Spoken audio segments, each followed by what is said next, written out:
తిరుమలలో 1989లో జరిగిన నిజమైన కథ. తిరుమలలో జరిగిన ఒక నిజమైన అద్భుత ఘటన. వర్షాలు లేక తిరుమల కొండలు ఎండిపోయాయి. భక్తుల మనస్సుల్లో భయం, ఆలయంలో పూజలు, ఆందోళనలో అర్చకులు. అంతా నిశ్శబ్దంగా ఆలోచనల్లో ఉన్నారు.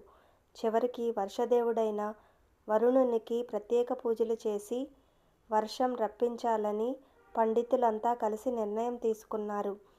కానీ ఆశ్చర్యంగా ఎంత ప్రయత్నించినా పండితులు తిరుమల చేరలేకపోయారు. ఆ రాత్రి ముఖ్య అర్చకుడు శ్రీ వెంకటేశ్వర స్వామిని ప్రార్థించాడు. స్వామీ, మాకు మార్గం చూపించు. నువ్వే మాకు దిక్కు. ఈ తిరుమల కొండల్లో వర్షపాతం కురిపించు అని ఆ స్వామిని చాలా వేడుకున్నారు. అర్ధరాత్రి గుడిలో ఎవ్వరూ లేకుండా, ఎవ్వరూ తాకకుండానే ఆలయ గంటలు మోగాయి. ఇది నిజమైన దైవ సంకేతం అని భావించారు. 3 రోజుల పాటు నిరంతరం వరుణ పూజ కొనసాగించారు. అయినా వర్షం ఎక్కడా లేదు. నిరాశకు లోనయ్యారు. భక్తులు, అర్చకులు చాలా నిరాశపడ్డారు. అంతలోనే ఆకాశం నుంచే కాదు, స్వామి అనుగ్రహంగా తిరుమలపై వర్షం కురిసింది.